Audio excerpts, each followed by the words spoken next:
Hey guys, Sam here. So I just filmed a spooky video, which is why I probably look the same as in a couple of videos ago. But yes, it is time again for another spooky video, which is a terrible idea because I'm already spooked out from the last story I told. You can tell I'm messing up my words. But I've heard this one a few weeks ago, I think, maybe longer ago, and it's an urban legend. I actually thought that it was real, so it's nice to know that it's not necessarily real. This time it's not about ghosts, so that's good. So it's something that supposedly already happened, and this is actually a kind of brutal one. I want to put a disclaimer at the start of all of these videos because if you're one of my younger viewers and you do get scared easily, it might not be the best idea to watch these ones, although I know they're like really fun to watch, but you know, I don't want it to affect your daily life and all that stuff. So yeah, just a disclaimer, if you're one of my younger viewers or older viewers who get spooked easily, I don't recommend watching this, just because this one in particular as well is just kind of eerie because it's so possible that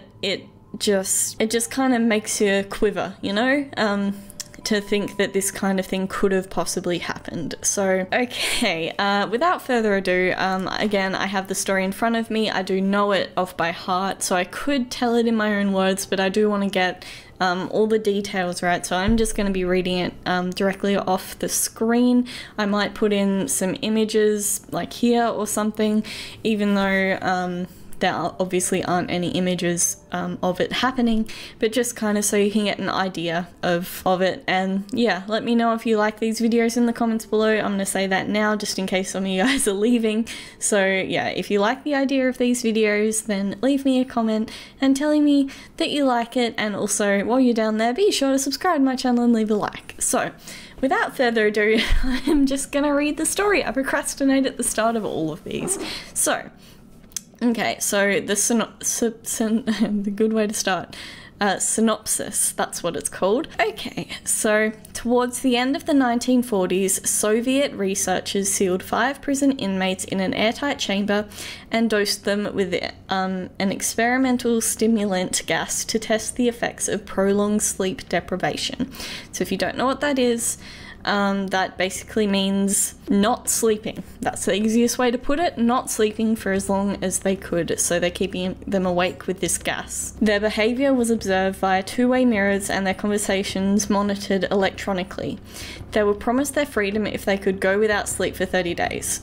So the idea is they're inmates that are gonna be, I assume they have the death sentence already or they've done something really bad, and this is supposedly done in their own will. So they went and said to these guys, hey, you know, we're doing these experiments, and if you can do it for 30 days, you'll be free. So they might be getting like 10 years off their sentence or something like that. So it sounded like a good idea to these guys to do it. The first few days passed uneventfully. By the 5th day, however, the subjects began showing signs of stress and were overheard bemoaning their circumstances. They stopped conversing with their fellow inmates, choosing instead to whisper compromising information about one another into the microphones, apparently in an effort to win the favour of the researchers, so hoping they would let them live by any other means. And then paranoia set in. So on the 9th day, the screaming began. First one subject, then another, was observed running around the chamber screaming for hours on end, just screaming and screaming and screaming. Equally disconcerting was the behaviour of the quieter subjects, who began ripping apart the books they'd been given to read to keep them occupied, smearing the pages with their own feces and plastering them all over the mirrored windows so their actions could no longer be observed, which is absolutely disgusting. Then, just as suddenly, the screaming stopped. The subjects ceased communicating altogether. 3 days passed without a sound from inside the chamber. Fearing the worst, the researchers addressed via the intercom, which they had previously said that they were not going to use. So it was there for kind of safety reasons, but they weren't going to use it, and because they'd been quiet for so long, they feared that they were dead. So they said, "We are opening the chamber to test the microphones," they said. "Step away from the door and lay flat on the floor or you will be shot." And this is because they were dangerous people, you know, and after they'd experienced the screaming and stuff, they don't know what type of things have been going on in there. Compliance will earn one of you or your inmates freedom. So if they complied and laid on the floor and let them do something with the microphones, they were guaranteeing one of them freedom. They didn't say who. A voice from inside answered, "We no longer want to be freed." So they didn't open the chamber doors. Someone said that they didn't want to be freed. 2 more days passed without contact of any kind as the scientists debated what to do next. Finally, they decided to terminate the experiment altogether. At midnight on the 15th day, remember they said if you could survive till the 30th, so this is only halfway through. So the stimulant gas was flushed from the chamber and replaced with fresh air in preparation for the subjects' release, they say. Far from being pleased at the prospect of leaving, the subjects began screaming as if in fear of their lives. They begged to have the gas turned back on. Instead, the researchers unsealed the door to the chamber and sent armed soldiers inside to retrieve them, because they seemed delusional at this point. Nothing could have prepared them for the carnage that they witnessed upon that evening. One of the subjects was found dead, lying face down in 6 inches of bloody water. Chunks of his flesh had been torn off and stuffed inside the floor drain. All of the subjects had been severely mutilated. In fact, even worse, the wounds have appeared to be self-inflicted. They'd ripped open their own abdomens and disemboweled themselves with their bare hands. So this wasn't the doing— oh gosh, that was scary, my phone just went off. Oh, okay. So it's not like the inmates went crazy and started hurting each other. Keeping in mind as well, like, these scientists were— they're scientists, so they're making sure they're okay, feeding them and everything, so it's not like they didn't have food, they didn't turn to cannibalism. These guys are ripping their own bodies apart and stuffing it down the drains. Okay, and yeah, they'd ripped open their own abdomens and disemboweled themselves with their bare hands, and some had eaten their own flesh. Again, like, it's themselves that are doing it, they're self-inflicting wounds. The 4 who were still alive seemed terrified of falling asleep and refused to leave the chamber, again pleading with the researchers to turn the gas back on. When the soldiers attempted to remove the inmates by force, they forced back so ferociously they couldn't believe their eyes. One suffered a ruptured spleen that lost so much blood there was literally nothing left for him to pump his heart with, yet continued flailing for a full 3 minutes until the lifeless body collapsed. The remaining subjects were restrained and transported to a medical facility for treatment. The first to be operated on fought so ferociously against being anaesthetized that he tore muscles and broke bones during the struggle. As soon as the anesthetic took effect, his heart stopped and he died. So keep in mind, like, these guys have been under this gas. I don't know what type of gas they would have used, but it was a gas to keep them awake the whole time, so they couldn't sleep. I think the gas that they used, I heard this in another reading of this story, so I could be wrong, but it was one that slowed your breathing, so they weren't getting all the oxygen that they needed. You know, gas, that's kind of what gas is, and that's what that will do. But so these guys have got out. Remember, a few of them are dead. But these guys have got out. This guy wants to put him under anesthesia to help him, like, they're trying to keep these guys alive. And he was struggling and saying he didn't want to be put under this anesthesia. And as soon as he was put under, his heart stopped. So, and there's no way that inmate could have really known that was going to happen. Like, it doesn't make any sense. Anyway, the rest underwent the surgery without sedation. So without being put under the anesthesia, because this one guy that had been put under died. And far from feeling any pain, however, they laughed hysterically on the operating table. So sorry, this is kind of hard to read. So hysterically that the doctors, perhaps fearing for their own sanity, administered a paralactic agent to immobilize them. So this is to make sure that they could do the surgery without harming them anymore, because these guys were just laughing, or getting, you know, like, these, like, this guy torn, like, his stomach open, and this guy's laughing while they're, like, you know, they're in there, like, that's gonna hurt. Anyway, after the surgery, the survivors were asked why they had mutilated themselves and why they so desperately wanted to go back on the stimulant gas. Each in turn gave the same enigmatic answer: I must remain awake. The researchers considered euthanizing them to obliterate every trace of the failed experiment, but were overruled by their commanding officer, who ordered that it be resumed immediately, with 3 of the researchers joining their inmates in the sealed chamber. Horrified, the chief researcher pulled out a pistol and shot the commanding officer point blank. He then turned and shot one of the 2 surviving subjects. Aiming the gun at the last alive, he asked, "What are you? I must know." The guy replied, "Have you forgotten so easily?" The subject said, grinning, "We are you. We are the madness that lurks within you all, begging to free at every moment, in your deepest animal mind. We are what you hide from in your beds at night.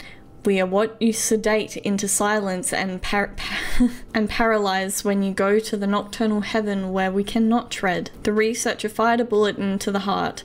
The EEG monitor flatlined as the subject murmured these last words: "So nearly free." So that was that story. It has some stuff at the end of this story just to kind of ease your mind. So I'm going to read that to you guys as well, just so you're not all so freaked out. So it has an analysis and a reality check here. So just to reassure you, it's a given that human beings require a certain amount of sleep on a regular basis in order for our minds and bodies to function properly. Anyone who has experienced a night or 2 or 3 of insomnia knows how critical even a few hours of refreshing sleep can be on one's health and well-being. I can relate to that. I used to have insomnia a few years ago. I went probably 2.5 days without sleeping, I want to say, before I had to fall asleep, and I think it was only for a couple of hours, and even that made me feel so much better. But this continues to say, what would happen if we went 15 or more days without a natural downtime virtually every creature requires? We'd fall apart mentally and physically. Would we go insane? Would we die? It's questions like these that the Russian sleep experiment was supposedly designed to answer, with the horrifying catastrophic results reported above. Now for a dose of reality gas. So now it's telling you that no such experiment took place, although this is an urban legend, so who knows, but it says, while the premise that keeping a group of people awake for 15 days straight would end the cannibalistic bloodbath makes for a gripping fictional horror story, it's not borne by scientific evidence, so the so-called Russian sleep experiment never took place. But keeping in mind, just because there's no record of something happening, you never know. You just never know. This could happen, it could have been covered up. Who knows? I don't want to think about that though. So yeah, this didn't happen. In point of fact, no human experiments of the type and duration described have above ever happened or been conducted. None have been, oh yeah, and then it has in like brackets, that's what they're called, none that have been made public at any rate. So yeah, they're saying that this isn't something that's been made public or leaked, so there's no proof of this happening is kind of what they're saying. Though we do have results of a 1964 high school science fair project which the effects of prolonged sleep deprivation were monitored by a bona fide sleep researcher from the Stanford University and a professor of neuropsychiatric medicine. That was a hard word to say. By default, it has come to be considered one of the seminal studies in the field, so there aren't that many basically. And there is a world record without sleep that they wanted to show, and his name was Randy Gardner, and his it's saying here that his record was 264 hours, so yeah, 11 days, and he said he suffered bouts of dizziness, slurred speech, hallucinations, and even paranoia, but at no time did he exhibit anything resembling the extreme behaviors of the allegedly observed by the Russian researchers. And that's 11 days, so that's close. And remember, they said in that story in the first few days something weird started happening. So you'd think because they gave them the gas, so they couldn't sleep, like they literally couldn't sleep. So I'm guessing if it was anything weird, that it was the gas that did it, not the no sleep. So you guys would have nothing to fear about if you just have a little bit of insomnia or something like that. And the oldest like form of this story that can be found was in 2010 by a author. They found him or himself named Orange Soda. So again, this is most likely not not real at all, but it could be. Who knows? That's the magic of urban legends. You don't know if they're real or not. It's possible, unlikely, but possible. It's kind of hard to talk about these types of things that, like, things run by governments, whether it be American government, Russian government, any government. They're scary to talk about because I think they hit too close to home. There are just so many things like that could possibly that could have possibly happened, I want to say. You know, just take it with a grain of salt. I was trying to remember that saying so much yesterday. I remembered it. Take everything I say with a grain of salt. So don't take it seriously, but you know, you can consider it if you want. It's up to you guys. I wouldn't recommend not sleeping or trying not to sleep. It's a bad thing to do. Just for your health, it's bad. But anyway, that's the end of the story. I hope you guys enjoyed it. I hope it wasn't too spooky for you. And if you enjoyed the video, be sure to leave me a comment saying so if you made it this far through. And also be sure to leave a like, and while you're down there, subscribe to my channel as well and turn on the little notification bell like I said earlier. And be sure to follow me on Instagram and Twitter as well. I've been posting a lot more on Twitter lately. I love keeping you guys updated that way. It's the easiest way for me to talk to you guys and communicate. And also on Instagram as well, if you want me to see something of yours and like favorite it or something, Instagram's probably the best place because it's really easy for me just to look through your stuff and like it. It's a bit harder on Twitter and stuff like that. So yeah, be sure to follow me on those two things if you want to get to know me a bit more or send me some fan art or something like that. So yeah, thank you guys so much for watching, and I'll see you in the next video. Bye!